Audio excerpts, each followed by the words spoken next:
mais, acho que é isso. Eu gostaria já de agradecer a professora Maria Lúcia pela disponibilidade. A gente sabe o quanto é difícil, né, nesse fim de ano, o pessoal de universidade, de escola, da educação, conseguir ter uma brechinha para poder vir falar com a gente, né, voluntariamente ainda. Então, assim, eu agradeço mesmo imensamente a disponibilidade em contribuir com nossas atividades aqui de formação. Vou apresentar um mini currículo aqui da professora, para quem não conhece, porque ela já atua na rede, né, em algumas escolas, alguns pode ser que já conheçam, né, mas para todo mundo saber. A professora Maria Lúcia Dragoni, ela é professora dos cursos de Pedagogia da Uniara, EAD e presencial. Ela também atua no programa de pós-graduação em processos de ensino, gestão e inovação, no mestrado profissional na área de educação da Uniara também. É fonoaudióloga, mestre e doutora em educação escolar pela Unesp, Faculdade de Ciências e Letras aqui de Araraquara.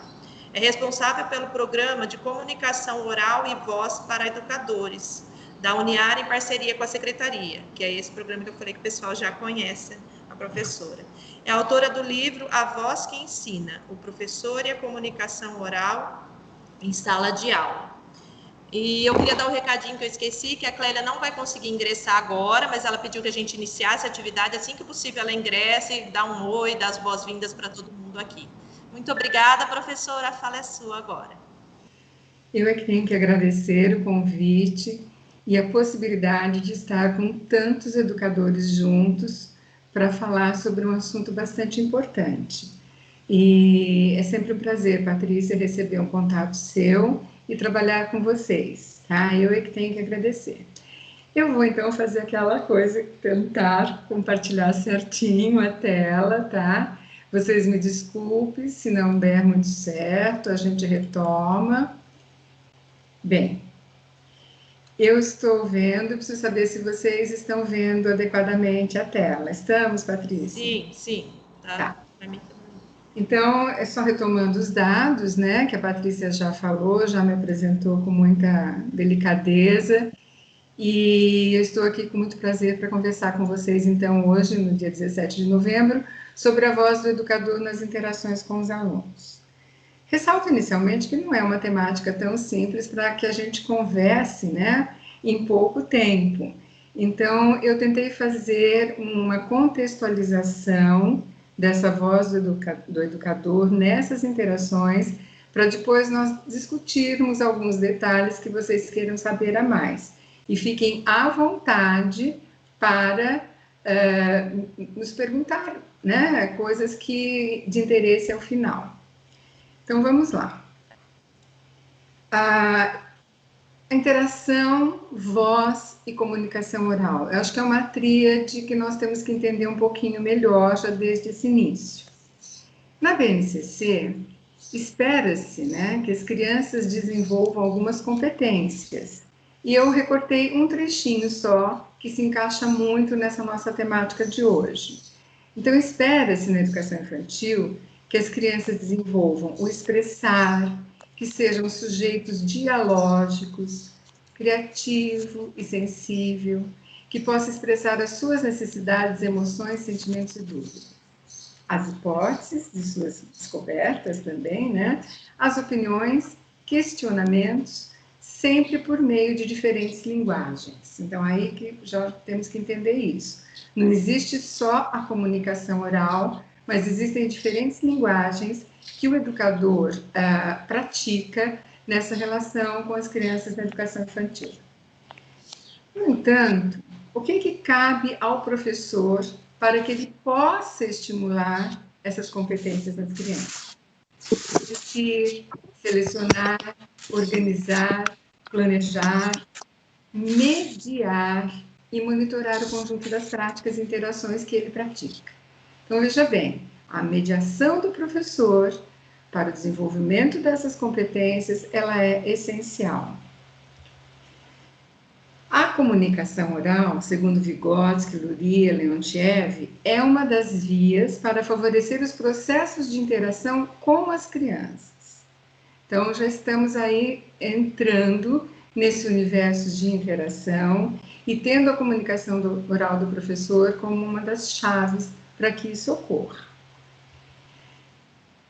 Aguiar e Soares pontuam em seu texto que a motivação para a aprendizagem, ela se fortalece pelas relações entre professor e alunos, por mediação pautada pela emoção e pelas significações das interações por comunicação oral.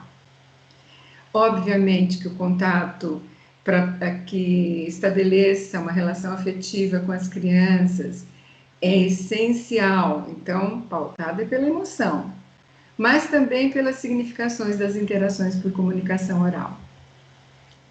Tardif e Lessard trabalham muito com essas questões de interações entre professores e alunos nos mais diversos níveis de ensino.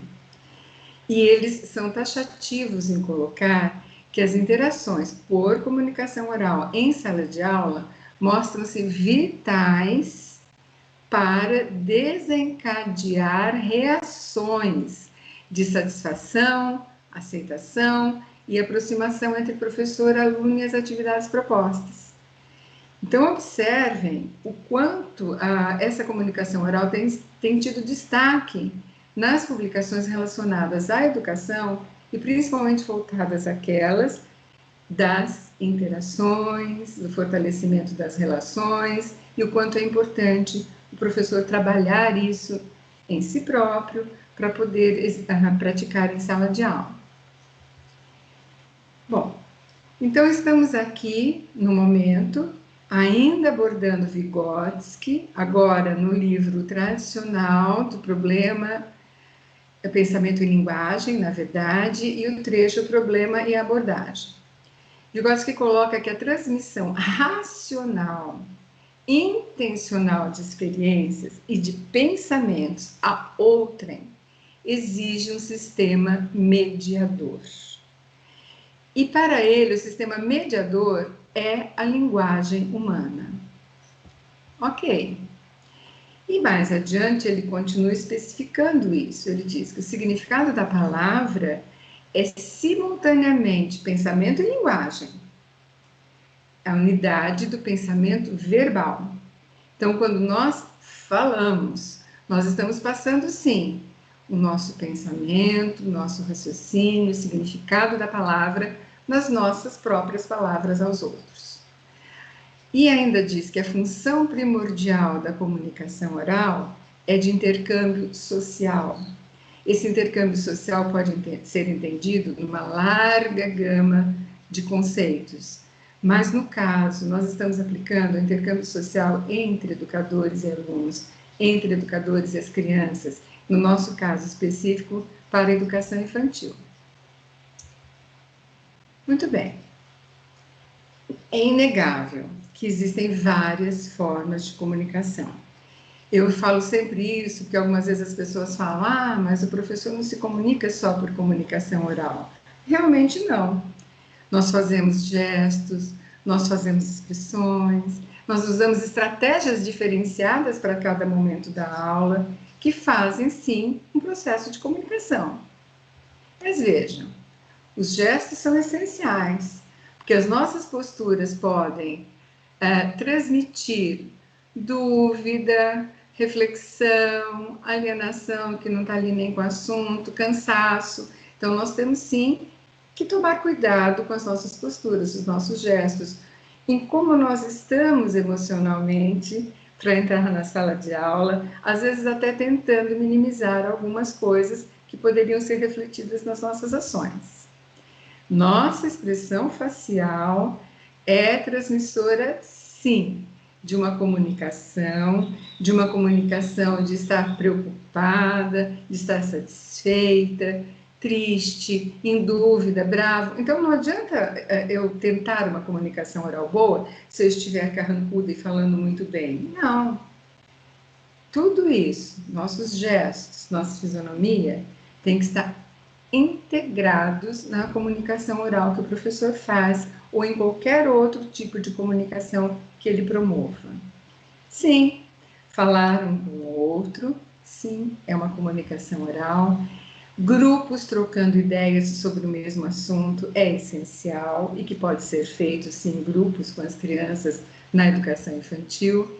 E, sobretudo, o conteúdo de nossa fala incorpora e expõe toda essa intenção comunicativa para que se tenha as interações. Bem, agora vamos focar então na comunicação oral, que é o tema da nossa palestra e do nosso encontro. O que está envolvido numa comunicação? Só a voz? Não. Saber ouvir, o conteúdo, sim, da nossa fala, a nossa voz, sim, e, essencialmente, a troca de conhecimento. Então, agora eu vou falar um pouquinho mais do ouvir e do conteúdo e da voz. Mas nada terá efeito nisso se o conteúdo do que eu quero não chega ao outro, não chega à criança, e se eu não escutar o que essa criança está compreendendo ou não sobre a nossa comunicação. Então, veja, as variações de voz, intensidade muito baixinha, aqueles gritos esganiçados excessivos, os tons muito agudos ou muito graves, a entonação monótona que não varia nada, que fala sempre tudo do mesmo jeito, e aquela que é agradável e adequada ao movimento. A velocidade da fala, muito lenta, traz sonolência, traz cansaço. As pessoas acabam não se interessando mais pelo que você estiver falando. E é muito rápida também, atrapalha muito, porque você fala um monte de coisa e ninguém vai te entender ao final. E entrecortada, com pausas em locais errados, não dá muito certo. Todos esses exemplos de variações, né, nas nossas formas de falar, causam impacto positivo ou negativo nas interferentes interações humanas. Isso é comprovado por Pitta, que é da área da psicologia social e que fez uma extensa pesquisa relacionada a essas formas de falar e está publicado em até como se fosse um livro mesmo gigante sobre esse assunto. Então, os comportamentos, né, de linguagem e a própria fala, ele analisou e coloca isso muito claro para a gente. Nessa perspectiva, então, o que nós temos que pensar hoje? As variações de nossas formas de falar podem causar, sim, reações diferenciadas no outro. Porque existe uma subjetividade dos sujeitos que nos escutam envolvida nesse processo de interação. O que é mais agradável a eles, segundo cultura, contexto social, o que as crianças compreendem mais como uma fala afetiva ou não. E essa variação, essa subjetividade varia demais, de pessoa a pessoa, de criança a criança. E essas variações têm a capacidade de fazer o que poucos outros sistemas fazem: a aproximação entre os interlocutores. Eu acho que se vocês pararem um minutinho para pensar, vocês vão ter exemplos que já vivenciaram de formas de falar que vocês consideravam extremamente desagradáveis, por um conteúdo até que bom, mas uma forma de falar que incomodava, e ao contrário, falas muito agradáveis que conquistaram vocês a prestar atenção aos conteúdos falados. É disso que nós estamos lidando, com isso que nós vamos lidar mesmo nessa minha fala. Então, voltando ao ouvir. Esse processo de ouvir na comunicação é essencial. Eu tenho que saber, antes de entrar numa comunicação muito doida, saber ouvir o que o aluno tem a dizer. Hoje, por exemplo, eu não pude ouvir vocês. Eu estou tentando imaginar que essa plateia grande que nós temos aqui nesse evento aceitará essas minhas formas de falar. Mas eu não estou vendo reação a reação, não consigo ver todos, não consigo ver vocês, e seria muito interessante que isso ocorresse, e ouvir o que vocês teriam a dizer. Nesse ouvir, eu procuro tentar identificar o sentimento contido na fala da criança ou na fala daquele adulto que está comigo. Na criança, principalmente, identificar o que ela realmente está querendo te contar, principalmente as crianças menores que estão iniciando a comunicação, dar o tempo devido de audição a ela. Então, o que é realmente que ela está querendo me dizer, me contar ou reclamar? Nesse cuidado, você começa a perceber o que a sua própria fala também causou, tanto no aluno e a fala dele em você. Algumas vezes a gente dá algumas respostas meio negativas por não ter entendido o que o outro quis nos dizer. Mas a minha atenção tem que estar também a minha própria fala e como ela foi recebida. Ouvir, está escrito errado aí, hein? Ou própria, saiu digitado errado. Ouvir sua própria resposta ao que o aluno lhe falou é muito importante. E entender o que a sua resposta causou nesse aluno, qual foi o impacto. Então, este ouvir não é só escutar. Só escutar é nível de audição. É um ouvir com seleção, com entender o que está acontecendo nessa comunicação. Desculpa aí pela grafia errada. O falar. Então, vamos pensar agora o que está integrado neste falar. Obviamente que tudo que eu for falar numa sala de aula, numa brincadeira com as crianças, ou até entre nós mesmos professores, professores com gestores, gestores com professores, eu preciso dominar o conteúdo do que eu vou falar. Por exemplo, se a Patrícia tivesse me proposto uma temática que eu não tenho um domínio razoável sobre o assunto, eu iria dizer para a Patrícia, eu preciso de mais tempo para preparar essa fala. Ou até dizer, ai Patrícia, não domino isso, vamos pensar num outro foco. Por quê? Olha a responsabilidade de quem fala. Se eu abordo uma temática a qual eu não conheço, muito provavelmente eu vou ter dificuldade na minha fala ser travada, a minha fala ser cheia de pensamentos que eu tenho que entender melhor o que está acontecendo no que eu estou falando.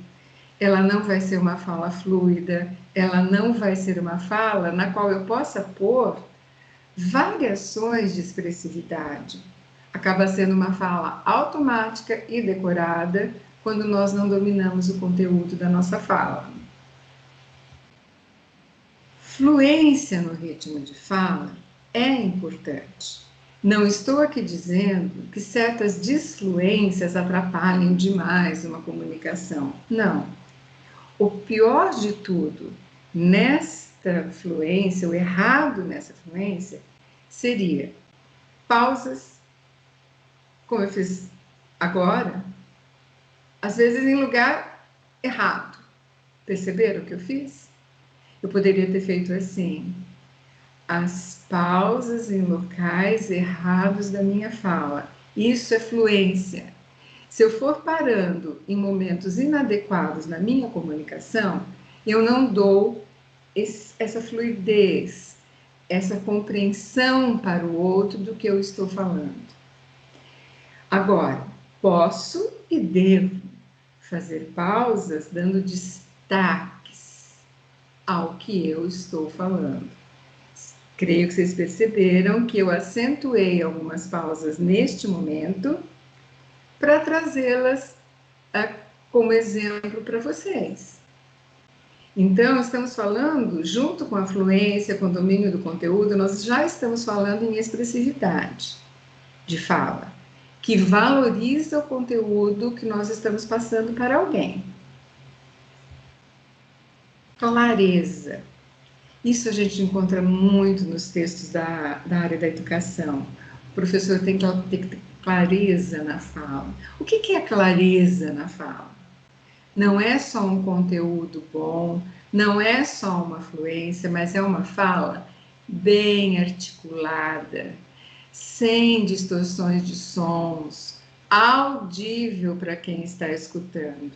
Qual foi a primeira coisa? Não sei se todos estavam na sala, eu acho que não. A hora que eu fiz o teste com o Adolfo, eu perguntei a primeira coisa para ele: você está me ouvindo bem?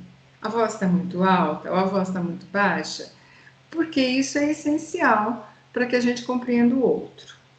Fala bem articulada tem a ver com o nosso alto-falante. Quanto mais eu movimento a minha boca para falar, articulando corretamente as palavras, melhor minha fala vai ser ouvida pelo outro, sem necessidade de gritar. Porque às vezes nós falamos com a boca mais travada, e se eu preciso falar alto, eu vou ter que gritar. E gritar não é uma coisa positiva para a comunicação, seja em sala de aula ou qualquer outra comunicação humana. Sem distorções. Não chega a ser erros de pronúncia, mas às vezes, se nós não articulamos todos os detalhes das palavras, elas ficam pouco compreensíveis. Por exemplo, se eu desloco um pouquinho a minha língua de lugar para falar, já mudou a forma como vocês estavam me escutando. Distorções, elas são passíveis de correções, sejam elas quais forem. Então, nenhum professor vai ser proibido de dar aula por ter uma distorção de fala. Não é isso que eu estou dizendo. Mas nós precisamos prestar atenção na nossa própria fala e localizar aonde não está muito bom e tentar fazer um aprimoramento para que isso ocorra melhor. E a primeira coisa que nós precisamos fazer para que isso ocorra é percebermos a nós mesmos, percebermos as nossas falas, prestarmos atenção nas nossas formas de falar. Quando eu digo isso, as pessoas me olham, né? Não estou vendo agora vocês me olharem, mas dizem assim, como assim? Nós não fomos treinados a prestar atenção nas nossas formas de falar desde pequeno. Nós abrimos a nossa boca e começamos a falar e fomos sendo aceitos por essas formas, culturalmente, no meio familiar. De repente, eu estou numa sala de outras pessoas, eu preciso prestar atenção em como eu estou falando, o conteúdo e as formas como eu estou falando, para que haja aquela interação lá de trás que nós falamos agora há pouco. E já falei um pouco disso, mas uma fala com entonação normal, pausas significativas, que eu possa ressaltar o que eu estou querendo falar, sem fazer aquela fala com muita entonação que fica uma coisa muito sem graça. Não é isso. Também não podemos falar sem entonação nenhuma, que também é muito chato para quem está ouvindo e distorce o conteúdo do que nós estamos falando. Na hora que eu consigo ressaltar o que eu quero que vocês entendam com entonação, fica muito melhor a compreensão, fica muito melhor para o outro nos ouvir e para o outro nos entender. Espero não estar sendo muito rápida na minha fala, tá? Muito bem. Então, nessa tríade, interação, voz, comunicação oral, como que a voz participa, então, nisso? Eu já vim sinalizando algumas coisas. Porque se eu falo mais alto, mais baixo, mais fino, mais grosso, sim, a voz está participando. Mas como é que isso realmente ocorre?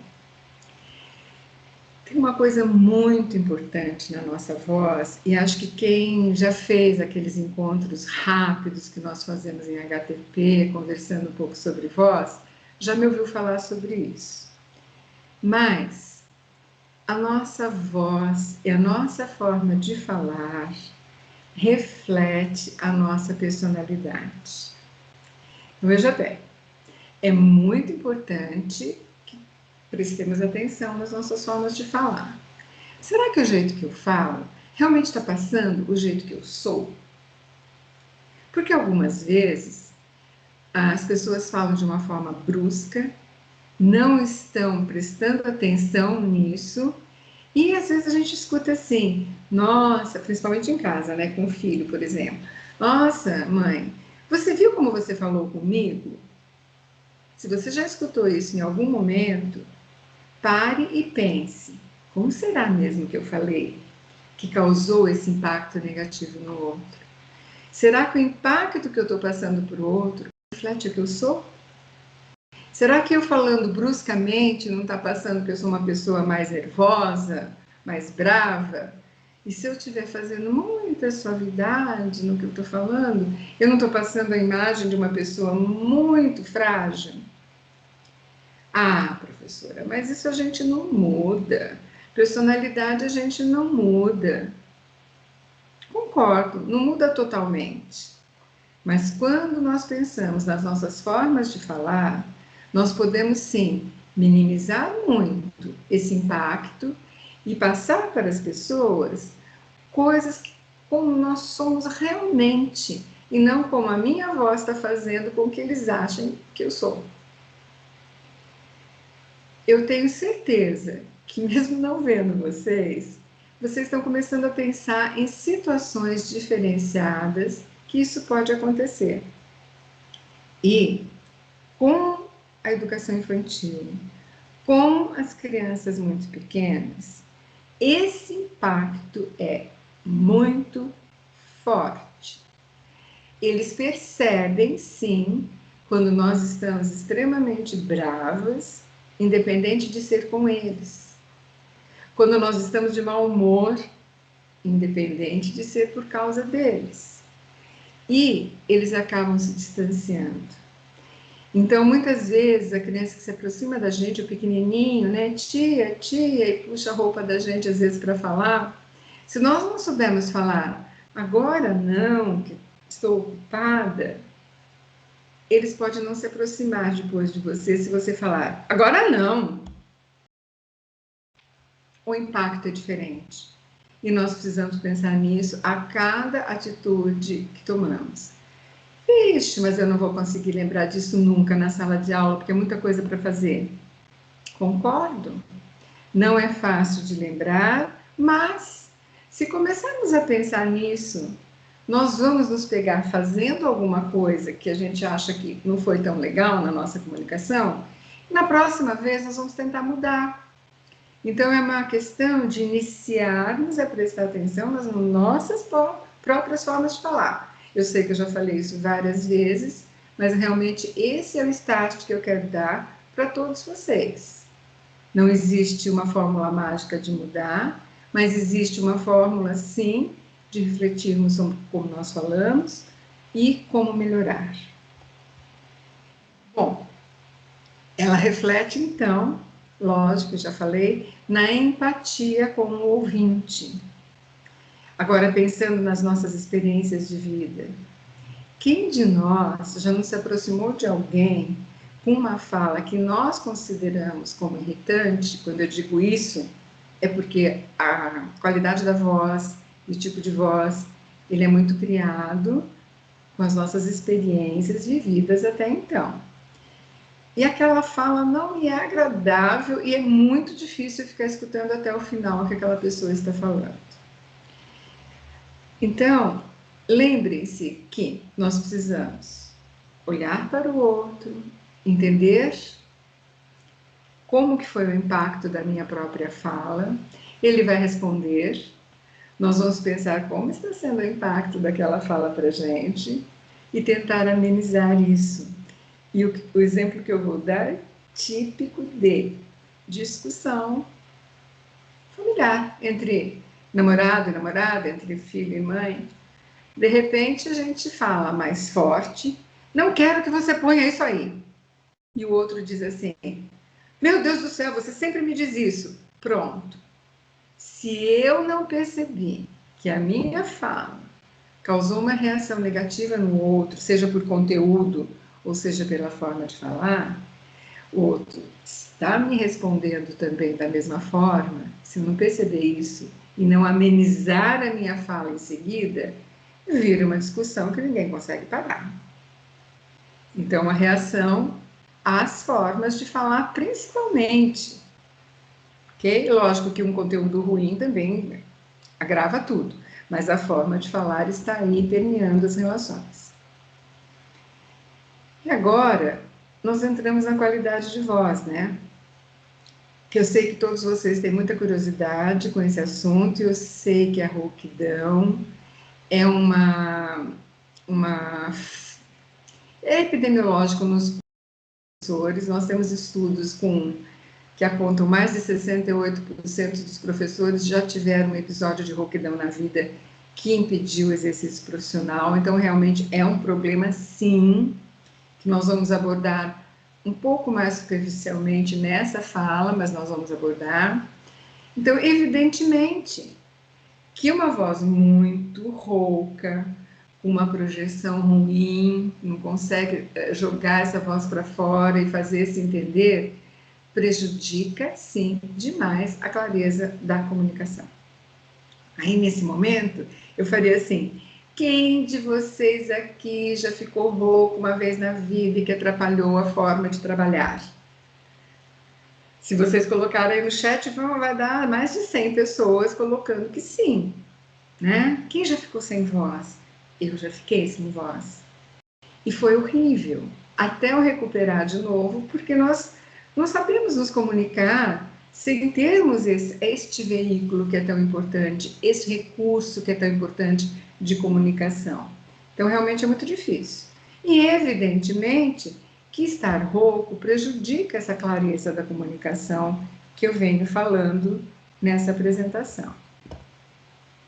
Vamos retomar esse assunto daqui a pouco, tá?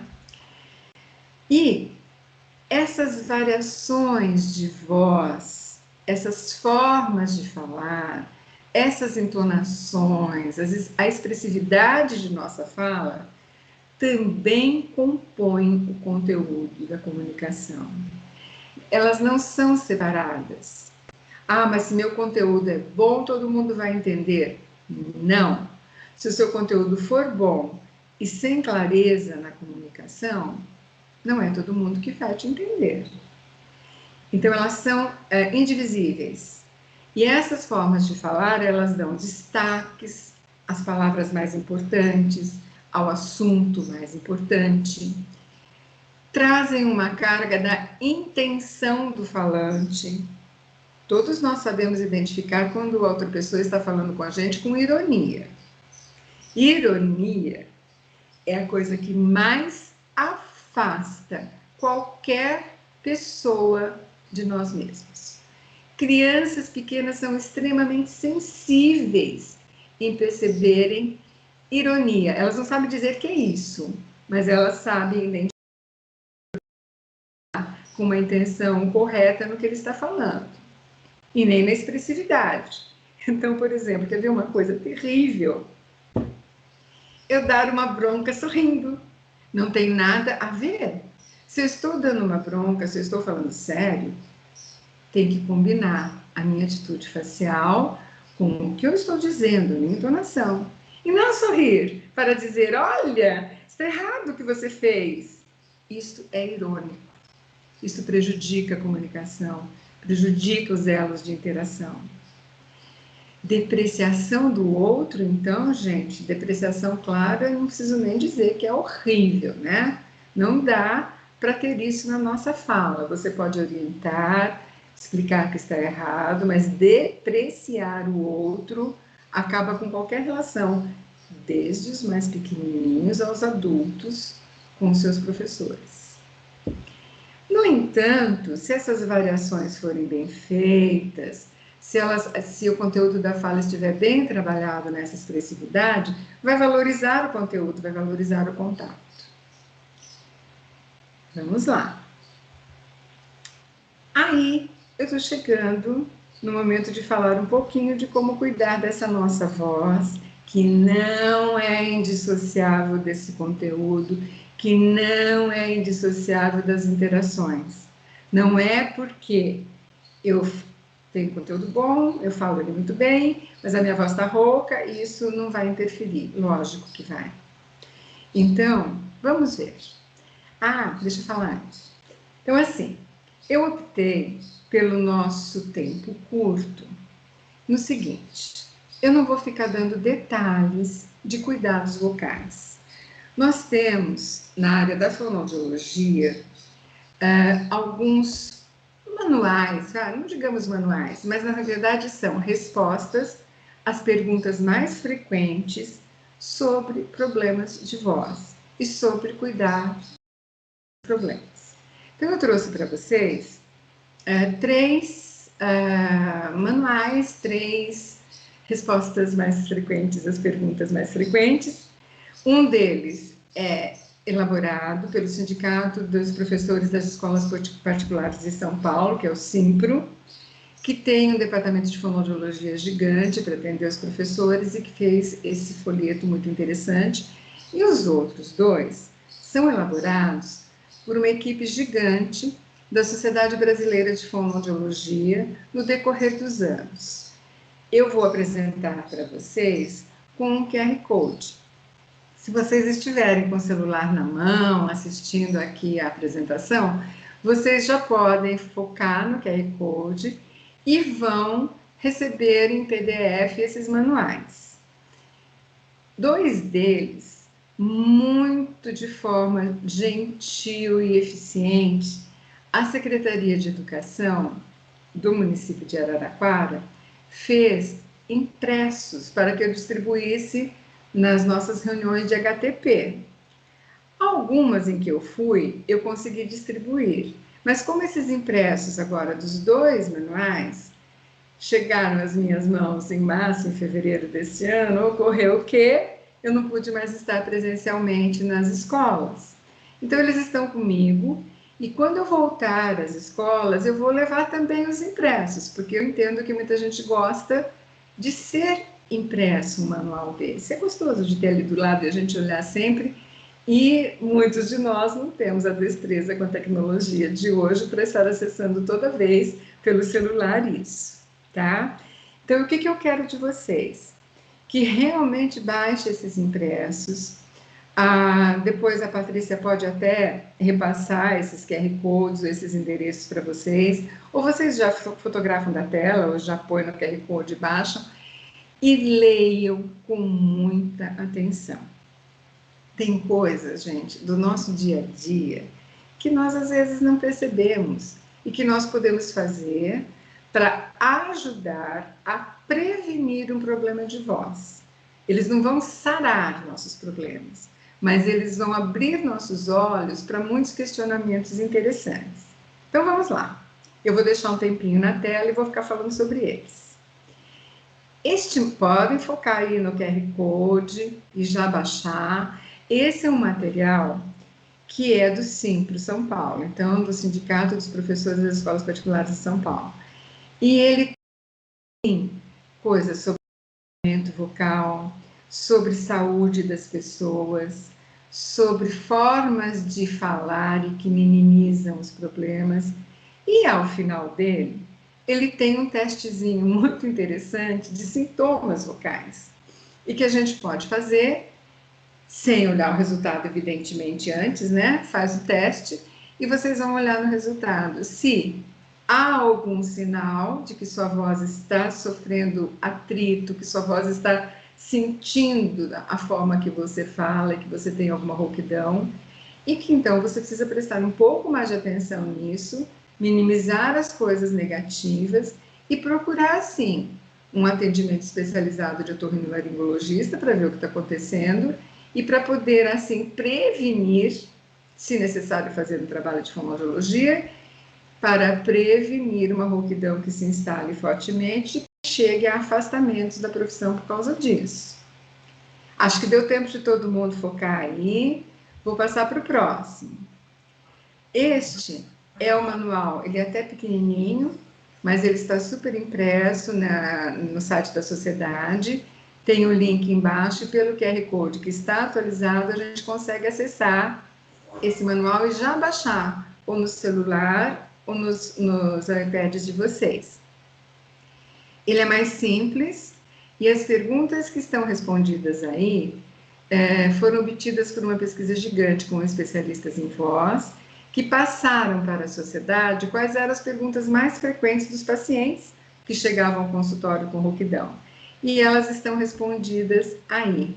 Esse é de voz em geral. Posso passar o próximo, Patrícia? Já deu tempo aí? Este outro também é da Sociedade Brasileira de Fonoaudiologia, mas ele é mais focado na voz profissional.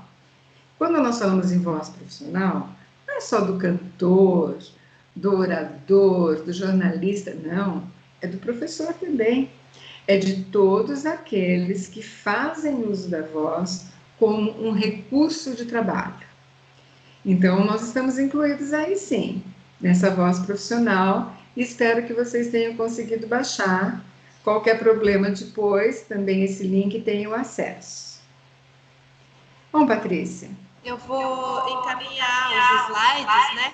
Aí quem não conseguiu, pega lá. Você vai encaminhar aquele pequeno, né? Que acho que fica mais fácil para eles, tá? Assim que acabar a tarde, amanhã, a gente Eu vou parar aqui agora um pouquinho, Patrícia, para dizer que esse é um documento extremamente importante e que é função de todo fonoaudiólogo que lida com isso, divulgá-lo. Esse documento foi impresso pelo Ministério da Assistência Social e da Saúde, depois de mais de 15 anos de reuniões entre médicos do trabalho, otorrinolaringologistas, fonoaudiólogos, os sindicatos de uma forma geral, os terapeutas que trabalham também com voz. E para quê?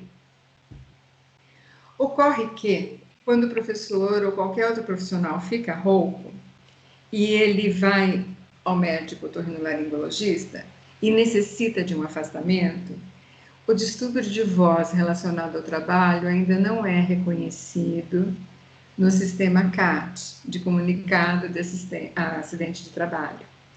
E aquele problema passa como problema otorrinolaringológico para pedir assistência. E não chega ao Ministério da Saúde a ocorrência desse problema entre professores.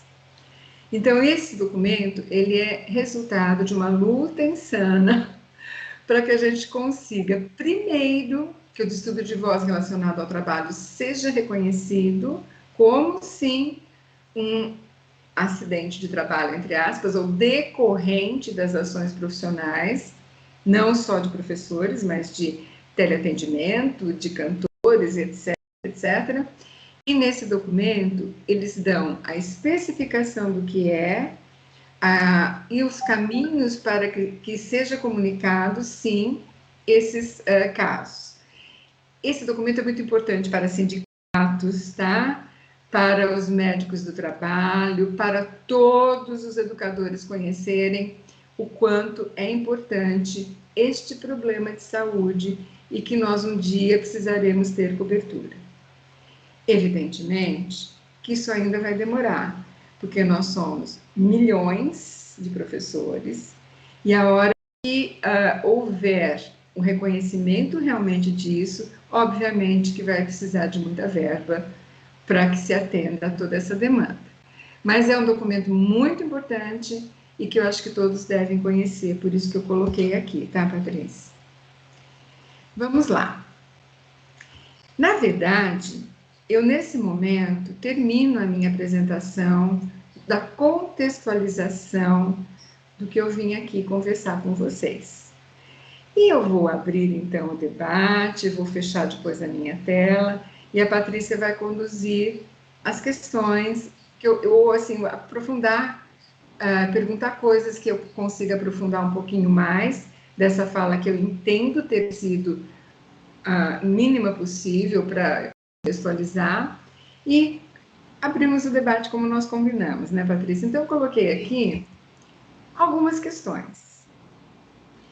Quem sabe, então, definir o que é o impacto das formas de falar no contexto que a gente trabalhou? Formas de falar interferem nas interações entre professor e aluno em sala de aula? Como são construídas nossas formas de falar? Eu acho que até as duas primeiras eu conversei bastante. Mas, como que elas são construídas? Então, eu vou fechar minha tela. Posso, né? Vou tentar retornar aqui na sala. Voltei. A Clélia conseguiu chegar? Ela já ingressou? Pode dar uns minutinhos só para ela dar um oi para o pessoal? Com certeza. Tá bom. Clélia. Oi, Patrícia, bom dia. Olá, bom dia, professora Maria Lúcia. Pelo visto, foi um sucesso novamente a sua fala, viu? E agradeço muito por isso, por essa enorme disponibilidade de estar aqui conosco e tratando de um tema tão importante para o conjunto dos nossos professores e professoras, né, que tem como uma das principais ferramentas de trabalho, se é que a gente pode chamar assim, o uso da sua voz. Então, a sua fala é sempre muito, muito e absolutamente pertinente para todos nós. E aí, em nome da secretaria, eu faço aqui a extensão dos nossos agradecimentos por, mais uma vez, poder contar com. Eu aproveito e cumprimento todos os educadores, as professoras e professores que estão aqui. Patrícia, que é quem já cumprimentei, né? Adolfo, que está no suporte, Glaucia, todo esse povo maravilhoso aí do CEDEP. Professora Maria Lúcia, acho que agora o pessoal gostaria de conversar um pouco contigo, é isso, Patrícia? Né? Então, Isso. sem delongas, né? Até porque acho que as pessoas têm muitas coisas a indagarem, a perguntarem, porque foi de excelência a tua fala. Então, por favor, professora, mais uns minutinhos aqui para que o pessoal possa interagir contigo. Eu quero agradecer nesse momento pessoalmente, tá, o apoio que a Secretaria de Educação tem sempre dado às nossas ações voltadas para esse recurso de trabalho tão importante que é a voz do professor, desde sempre, né? Porque eu tenho trabalhado desde o ano, acho que 2001, né, nessas ações pontuais e como se fosse espalhando sementes nos centros educacionais e também no ensino fundamental, para que os professores comecem a prestar um pouquinho mais atenção nessa voz. Eu agradeço muito a parceria e o apoio que a Secretaria de Educação nos dá para que esse trabalho seja feito. Obrigada, Clélia. Obrigada. Professora, tem algumas falas do chat, eu posso lê-las? E aí, porque tem aquelas questões que você apontou, mas eu vou antes só ler o que o pessoal colocou, tá? Ao longo da sua... Eu prefiro assim. E aí, assim, só novamente reforçando para quem não estava quando eu dei o recado, a gente tem a possibilidade de que vocês abram o microfone, que falem, né, a câmera. Então, a gente tem o recurso da mãozinha aí, que é só clicar nela, ele organiza já automático aqui para mim, a gente vai abrindo para vocês falarem. Fiquem à vontade. É que tem gente que às vezes prefere, né, colocar no chat mesmo, não falar, fiquem à vontade, mas tem o recurso aí da mãozinha. Eu vou ler, então, algumas mensagens que eu já peguei do chat, e aí, depois disso, vocês podem interagir com a professora também, através da câmera e microfone.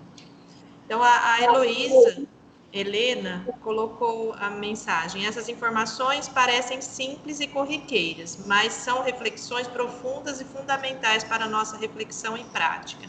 A partir do momento em que começamos a pensar no assunto, passamos a perceber em nossas ações os pontos. A partir daí é que podemos começar um processo de mudança. É exatamente isso, tá? Então, é o primeiro passo, reforçando, que nós nos escutemos e nos percebamos falando. Esse é o primeiro passo. O Felipe colocou: agradeceria muito se a professora pudesse passar alguns aquecimentos vocais. Você falou que todo mundo pergunta, né? E a Heloísa colocou, né, da mesma forma: existe algum aquecimento básico para o dia a dia que a professora possa sugerir para a nossa atividade diária? Ok. Quando nós falamos em aquecimento básico, nós estamos falando em exercícios. E exercícios, habitualmente, é muito interessante que nós consigamos explicar pessoalmente, porque senão fica uma coisa fútil e as pessoas acham que é só aquilo que vai resolver. O que eu gostaria de colocar como uma coisa básica, eu acho que isso é muito importante, é que a gente consiga ter um relaxamento físico e mental antes de ir para a sala de aula. Eu dei uma risadinha porque realmente é muito difícil em vários momentos. Então, pelo menos sentar na beirada da cama, ou sentar em algum lugar, ou no intervalo das aulas, que muitas vezes existem, as crianças estão no parque, você está sentado olhando, sentar, relaxar ombros, aquelas coisas bem básicas, de rodar ombro de leve, mudar a rota do ombro, fazer aquelas coisas básicas de relaxamento cervical. Por quê? Toda a área de fonação está centrada nesse triângulo nosso muscular. E é o primeiro momento, é a primeira coisa que a gente tem que fazer. E conseguir fazer, pelo menos minimamente, algumas inspirações, expirações tranquilas, para conseguir relaxar a região. Exercício básico, gente, para 180 pessoas que eu não estou olhando pessoalmente, eu não acho que é recomendável passar aqui agora. Naqueles folhetos tem muitas orientações de precauções básicas.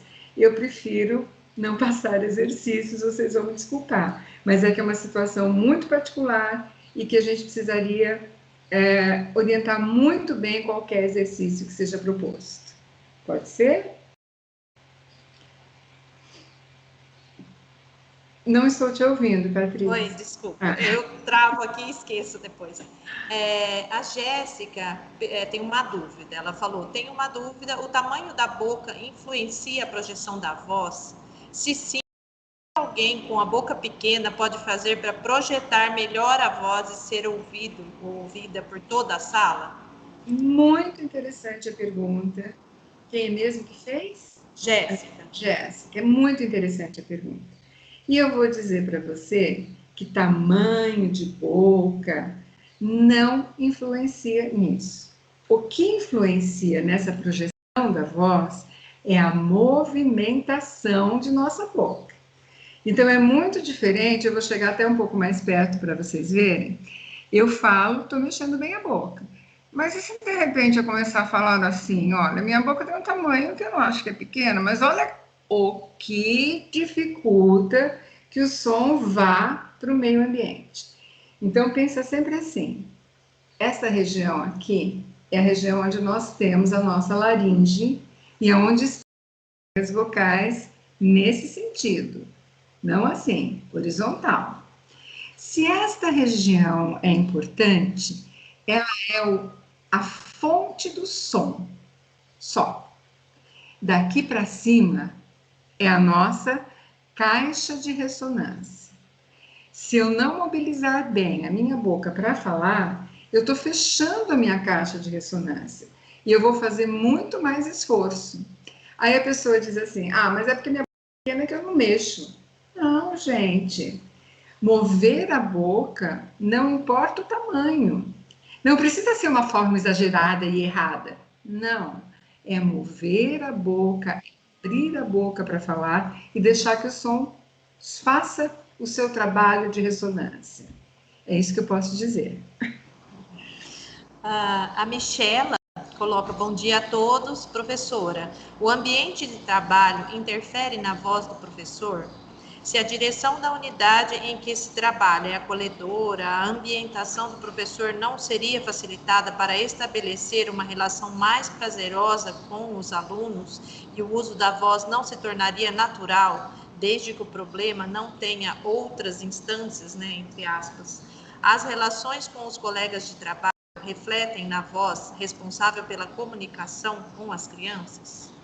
Então, você está me propondo uma pergunta muito abrangente. Eu vou tentar focar para que a gente possa responder direitinho.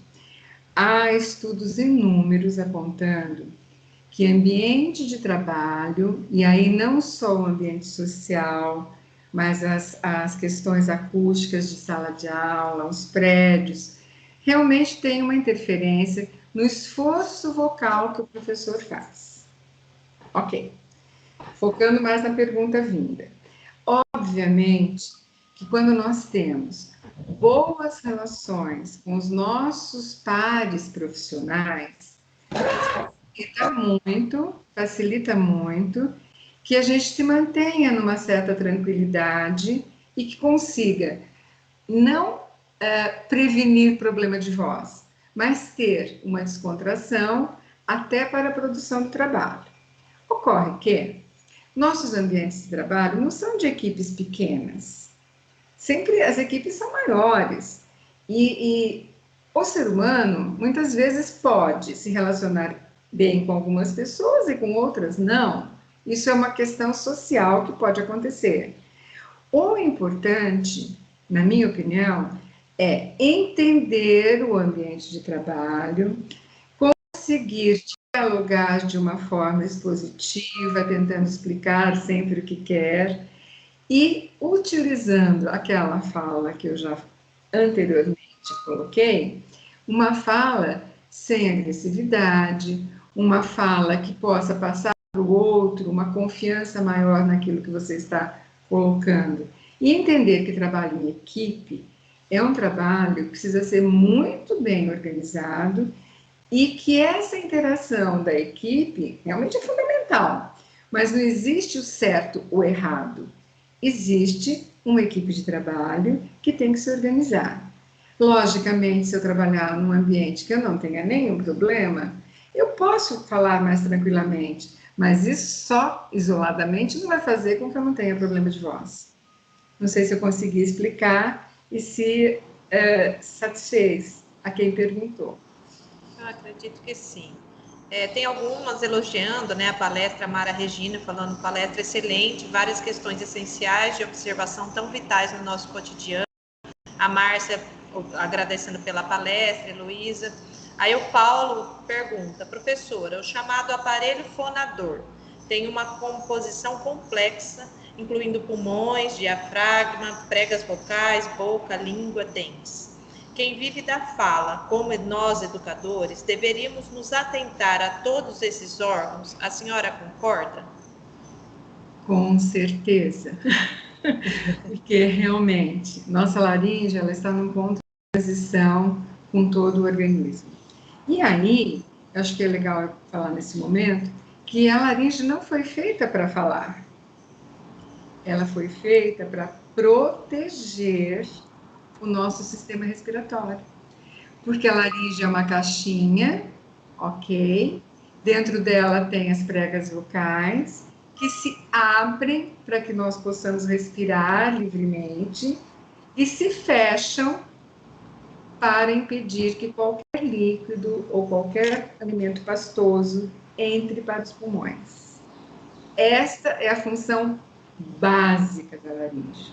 O ser humano foi aprendendo a utilizá-la para produzir sons e depois a parte posterior para articular as palavras, mas realmente ela é essencial.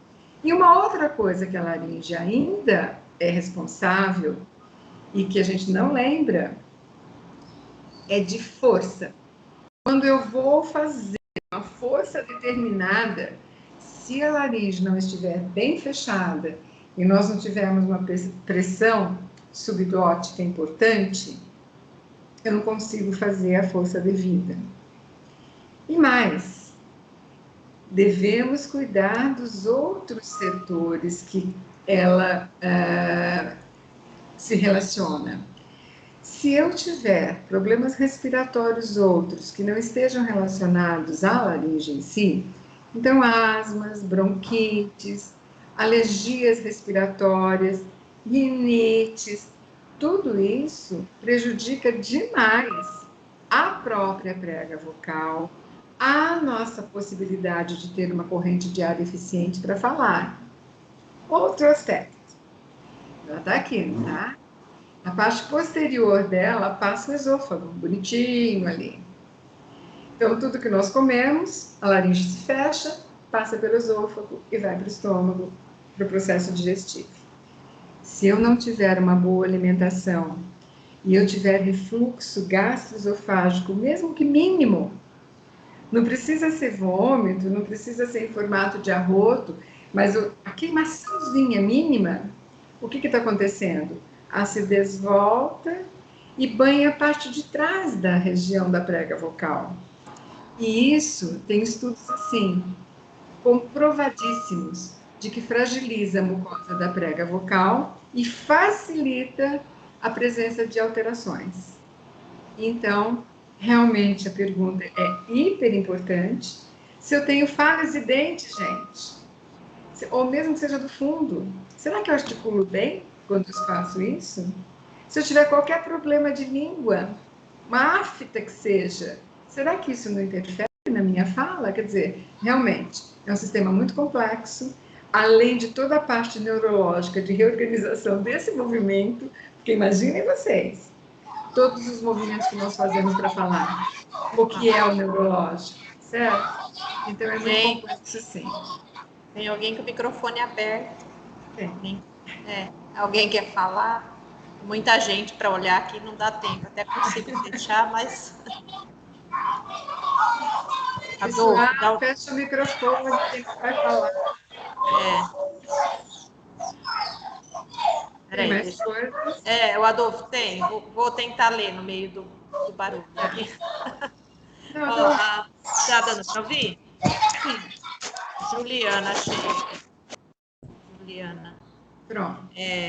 Leila Heloísa fala, professora, por gentileza, você poderia falar sobre como a respiração influencia na forma de falar e expressar? Acho que já falou um pouco, né? Mas... Eu falei de problemas respiratórios, né? Mas tem uma questão que é muito importante, que é assim. A nossa laringe funciona pelo fluxo de ar que sai, a prega vocal vibra e faz o som base. Esse é o momento do som. Quando nós falamos, nós temos que ter uma cadência de tomada de ar para que eu tenha sempre essa corrente respiratória eficiente. Então, não sei se eu vou chegar que ela quer escutar, mas é assim, não adianta eu fazer uma tomada de ar gigante e falar nesse ar até ele acabar. Não. Eu preciso, olha, eu vou começar a falar. Eu preciso, a cada momento, de pequenas pausas, pôr um pouquinho do ar, mesmo que pela boca, para eu ter o ar sempre eficiente até o final do que eu for falar. Não sei se vocês perceberam o sinal que eu fiz na hora que eu coloquei um pouquinho de ar. Não adianta também eu fazer o seguinte, vou falar, eu ponho ar, e agora eu começo a falar depois que eu liberei todo o meu ar, eu já não tenho mais ar. Então eu preciso sim ter um controle dessa entrada e dessa saída. Agora, obviamente, que não dá para a gente prestar atenção nisso o tempo todo. Nós só temos que lembrar que o ar que sai é que é responsável. Então, liberar o ar para falar. Patrícia, você já conheceu alguém que faz o seguinte, ó? Eu vou começar a falar e não vou liberar ar nenhum. Eu estou segurando tudo aqui dentro. Eu tenho ar, mas eu não estou liberando. Então, na hora que eu canso, eu faço isso. Sim. Não pode. Então, nós temos que lembrar que o ar é que faz, que é o gás, né, da nossa laringe. Deixa eu abrir um parênteses, eu sei que tem muita gente aí, mas eu tenho uma dificuldade porque eu falo muito rápido também, acho que porque eu sou muito ansiosa, agitada, né, e acho que a minha vida toda, tenho 3 filhos, então acho que sempre... E aí, uma vez até eu dei risada, porque meu marido até falou, nossa, parece uma vendedora da Polishop, começa a falar, e eu vou tentar.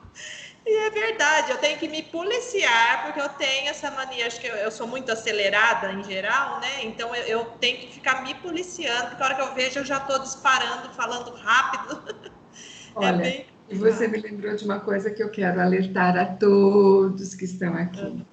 Se alguém chegar para você e disser, você está falando muito rápido, ou você gritou hoje na sala de aula o tempo inteiro, acredite que é verdade. Isso por quê? Se a pessoa chegou a falar para você, ela não está te ofendendo, ela está falando para te alertar. E a partir desse alerta, a gente tem que tentar mudar. Aqui em casa eu escuto muito assim, você está falando muito alto. Aí eu dou uma maneirada, porque às vezes a gente realmente exagera, porque nós estamos acostumados a articular muito, né? Então, acaba falando alto. Uma até colocou isso, a Michela, ela, professora, eu tenho um tom de voz alto por natureza, o que faz parecer que eu sou brava, o que eu faço para melhorar? Olha que interessante, você já fez o primeiro passo, é reconhecer que você fala sempre muito alto, e o segundo passo é que esse falar muito alto está passando uma imagem sua que você não é. Opa, então vamos parar e pensar. Qualquer pessoa, mesmo por hábito de vida, consegue fazer pequenas modificações na própria forma de falar, se começar a prestar atenção. Eu já ouvi muito assim em sala de aula da pedagogia, né? Mas eu não consigo, porque todo mundo em casa fala alto. Ok, seja a primeira a falar mais baixo. E começar a mostrar para as pessoas que não há necessidade de gritar o tempo todo. Por exemplo, tá? Então, esse exemplo último que você falou entra muito naquilo que nós falamos da personalidade. Muitas vezes, a forma de falar não está passando o que a gente é.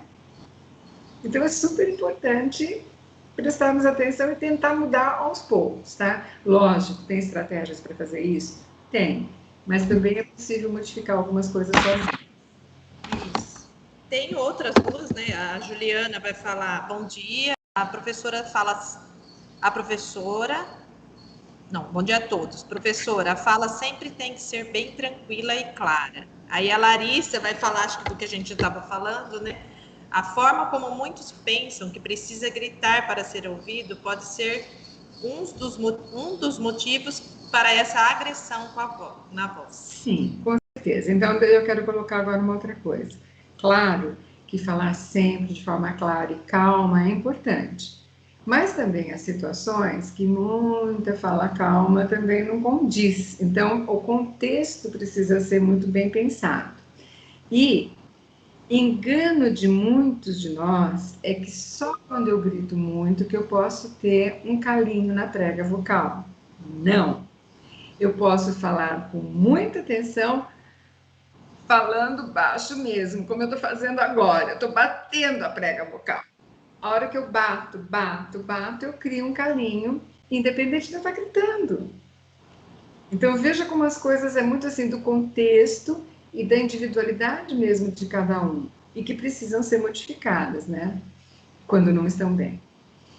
Aí tem um monte, eu não sei se vai dar tempo, qualquer coisa, depois a professora me passa um e-mail e alguma coisa. Aí, né? Nós temos o quê? Até Até às 11, né? Na verdade, 9h30, 10h30, até às 11. Tem mais 15 minutos. Ó, a Cristiana coloca, professora, em situação oposta a Michele, eu tenho um tom baixo, não sei alterar e isso me atrapalha em algumas situações. Teria alguma sugestão?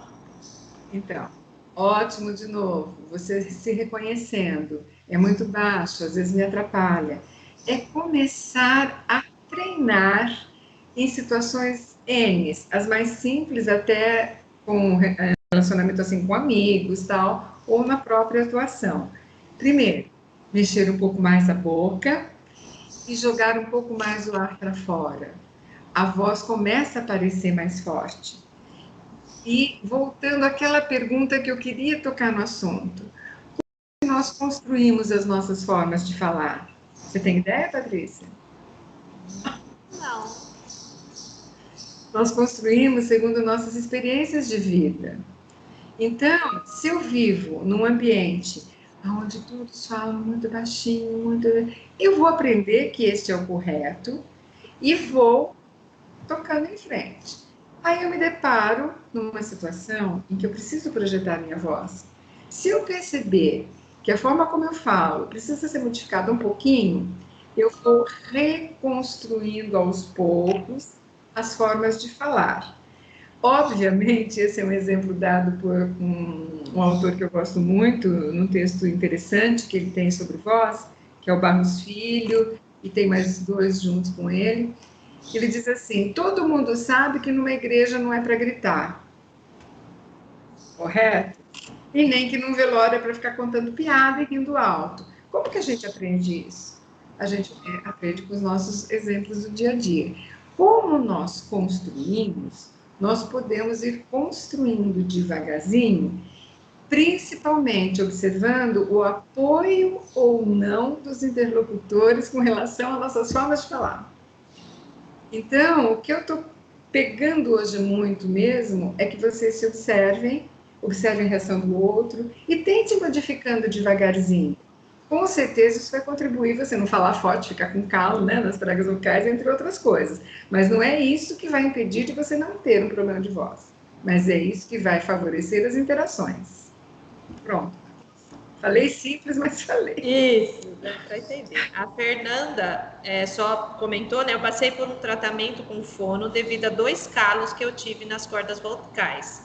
Acredito que os exercícios devem ser orientados de forma individualizada e supervisionada pelo profissional, que acho que foi quando a professora falou, né? Sobre passar as dicas lá, né?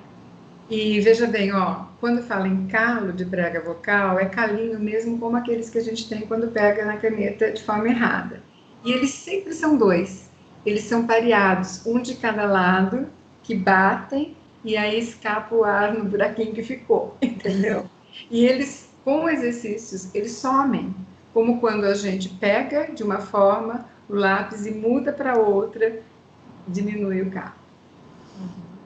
E sim, desculpa, e sim, individualizados e orientados para o problema, apesar de serem simples, tá?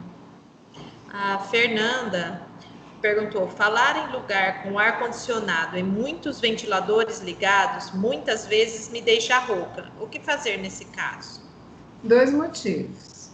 Um, que o ar-condicionado seca o ar. Então, eu tenho que estar tomando golinhos de água o tempo inteiro das minhas aulas. Então, levar para a sala de aula e tomar. Segundo, o som. Se tiver com ruído, o ventilador ou o ar-condicionado, ele vai fazer com que você tenha que falar muito mais alto. E uma sugestão que eu tenho dado muito é assim: não é simplesmente desligar, mas vamos conversar com a nossa equipe e ver que sugestões que a gente pode ter. Será que a gente conhece alguém que possa vir regular esse ar ou regular esse ventilador para minimizar por um preço pequeno? Então, dá sugestões. A nossa cidade é muito quente, nós precisamos dos ventiladores, do ar-condicionado, mas nós precisamos ter bom senso e prestar atenção no funcionamento deles. Aí a Fernanda está elogiando, excelente dicas. A Nara está falando que nunca pensou nessas reflexões, acredita que a voz diz muito da personalidade da pessoa, né? A Mara, beber água, que a professora acabou de falar, também é muito importante, a hidratação é essencial para a garganta.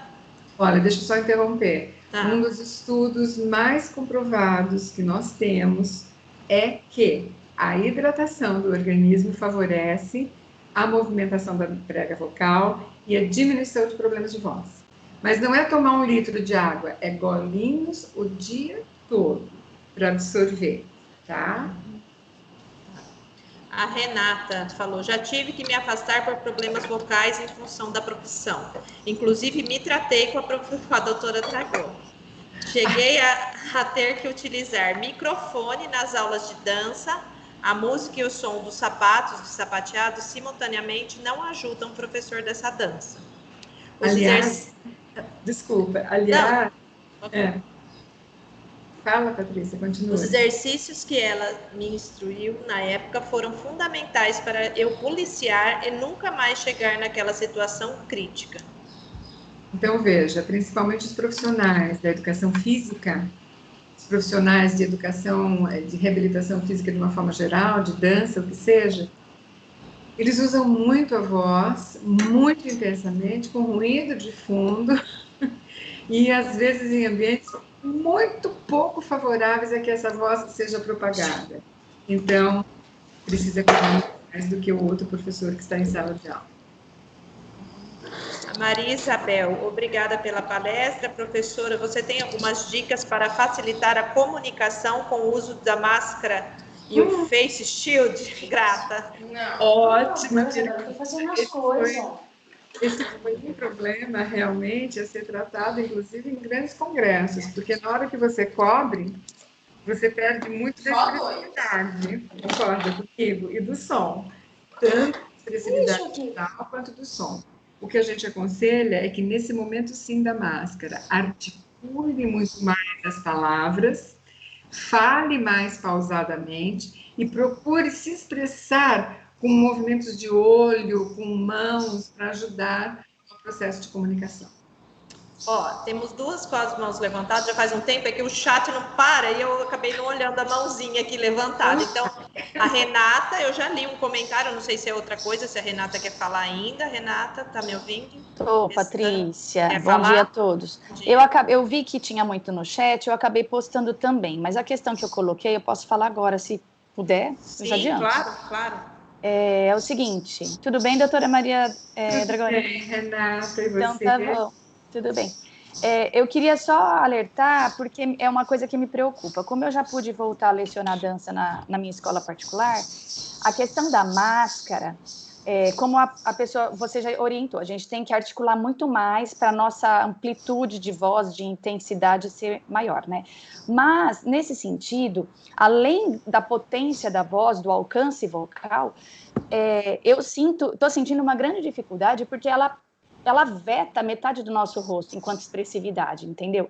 Então, e aí? As crianças, principalmente as crianças, porque com os alunos a gente se olha no olho, a gente, né, sabe que ali é uma coisa mais profissional, mas com a criança a gente precisa do vínculo afetivo, então a gente já não pode tocá-las, não pode ter o contato físico em função do corona, e aí elas não veem se a gente está sorrindo ou não. Gente, é uma dificuldade com as crianças, porque elas precisam sentir que a gente está ali aberto, disponível, mesmo que a gente não possa abraçá-las, entendeu? E a gente não consegue ter esse vínculo estabelecido, tá bem sofrível. E eu tô vendo Renata, isso lá na frente. Renata, essa é uma problemática que todos nós estamos passando. Eu já vi em alguns momentos, até os enfermeiros, né, que cuidam de pacientes no hospital, a utilizarem uma máscara que nessa região do lábio é transparente. Então, eu não sei se é um plástico, o que é ou que não é, mas ela é transparente para facilitar essa questão da expressividade. Agora, eu vi ontem essa máscara, eu não conhecia, achei incrível. Incrível mesmo, porque facilita muito, e você tem razão. As crianças precisam disso. Então, o que eu aconselho é que esta região realmente trabalhe muito na expressividade, mesmo de óculos. Então, com a máscara que embaça tudo, né? A gente sabe que também é difícil. Então, assim, nós estamos passando um período ímpar e muitos problemas nesse período. Então, esse é um deles. Outros a gente nem vai começar a falar aqui agora. Não, sem dúvida. Tem que sorrir com os olhos. A respiração também, Renata, porque a máscara às vezes gruda na gente, dependendo da máscara, conforme você respira, aquilo gruda e você fica perdida na respiração, não é verdade? Sim. Então, obrigada. Desculpa, é que tá dando um atrasinho e às vezes eu corto sem querer, desculpa. Sem problema. A Renata Angélica é a próxima, que ergueu a mão. Pode abrir o microfone, Renata, câmera. Renata, Angélica. Acho que não escutou. Às vezes tá atrasado. Difícil aqui, tá demorando para entrar. É a transmissão. Tá travando aqui. Bom, a câmera eu não consegui, mas estão me ouvindo, né? Sim. Alô? Sim, estamos te ouvindo. Travou tudo aqui agora. Acho que travou. Renata, é melhor acho que você escrever, porque o seu som está travando para a gente.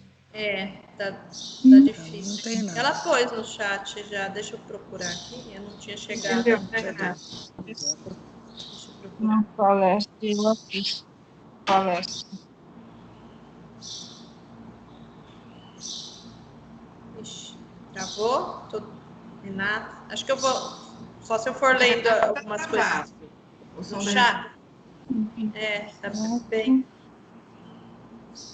Bom, eu acho que eu vou ler. Tem gente com o microfone aberto. Bom, Ô, Adolfo, dá uma olhadinha nos microfones, por favor. Enquanto isso, eu vou dando uma olhada. Ó, o da Renata, que está no chat, é assim, ó.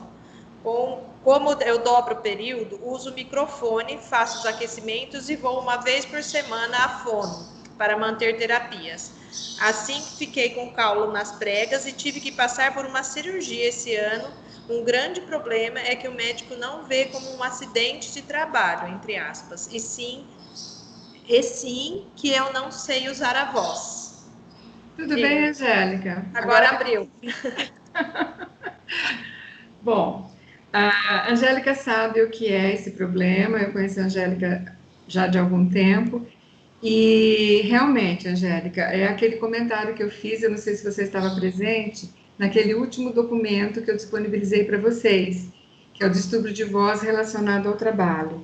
Na verdade, não é a culpa do médico que nós vamos, é a culpa de um sistema que ainda não reconhece distúrbio de voz relacionado ao trabalho.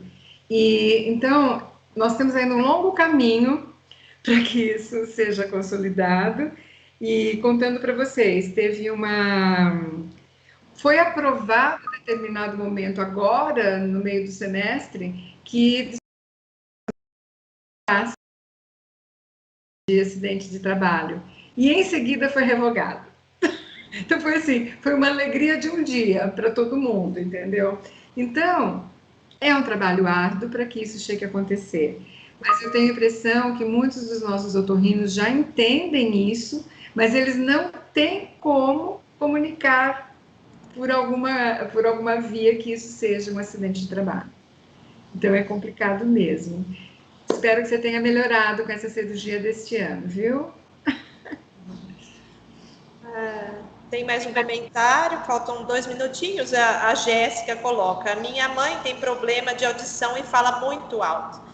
Quando eu alerto que o quarteirão inteiro vai ouvir ela fofocando no telefone, ela fica brava e responde que não está falando alto. Tomara que sua mãe não esteja nos ouvindo. Olha, ouvir é o nosso controle da intensidade da voz que nós usamos. É o nosso feedback auditivo que faz com que a gente controle a potência da voz. Então, o que acontece? Quem tem perda auditiva vai falar muito mais alto.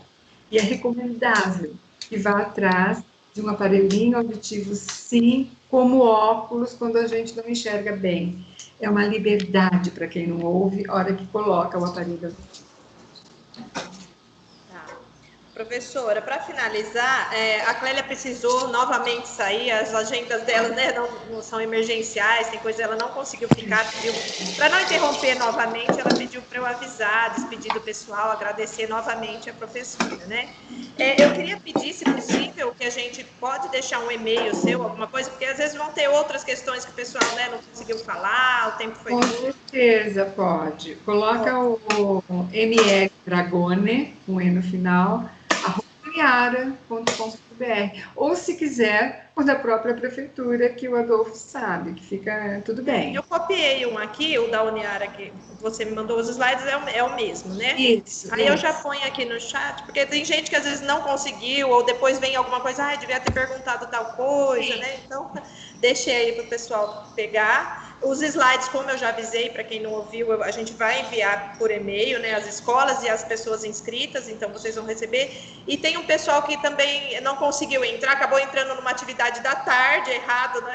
E aí ingressou depois, perdi um pouco. Então, a atividade fica salva, está gravada, e tem um link que a gente já compartilhou anteriormente, onde pode acessar e assistir esse comecinho aí que perderam, né? Se você puder compartilhar o link comigo, também é bom, porque eu gosto de guardar como atividade realizada. Sim, eu mando por e-mail depois, ou pelo zap, tá? Aí pode acessar. Demora um pouquinho, porque o Adolfo acho que tem que fazer não sei, né, a parte técnica, mas aí acho que entre hoje à tarde, amanhã, ele já consegue colocar lá no link. Tá, então eu posso falar umas palavrinhas? Pode, claro. Eu quero de novo agradecer, sim, a parceria que a Secretaria Municipal de Saúde tem conosco, na Uniara, tem cuidado muito desse meu programa aí, né, que já vem desde a época que nós tínhamos o curso de fonoaudiologia, o programa de voz e comunicação oral para educadores, me dão um apoio total para fazer, e que é muito prazeroso estar com vocês pessoalmente. E este ano foi terrível, porque eu não consegui fazer nenhuma. Vamos ver se até a gente consegue fazer alguma depois, tipo meeting, mas assim, agradeço demais o apoio da prefeitura, a valorização dessa questão da comunicação oral e voz. Poucas prefeituras têm isso, e vocês precisam agradecer também. É isso, obrigada pela oportunidade, Patrícia, pelo convite, pelo prazer de estar com a gente juntos. Muito obrigada, agradeço de novo, professora, pela disponibilidade. Vamos sim conversar, né? Tentar organizar alguma coisa para o próximo ano. Vamos ver como é que a gente começa o ano que vem, porque esse ano foi inesperado para todo mundo, né? Agradeço a presença também de todos, do Adolfo, com o suporte de sempre, né? E aí a gente vai se conversando. Eu agradeço e mando abraços virtuais. Abraço. Sim, sim. Está todo mundo agradecendo aí também no chat. Então, muito bom. Foi muito boa amanhã, aprendemos muitas coisas. Obrigada, Um abraço, gente. Posso tchau. Tchau, né? Um abraço. Já vamos, todo mundo. Tchau, tchau, gente. Tchau, tchau.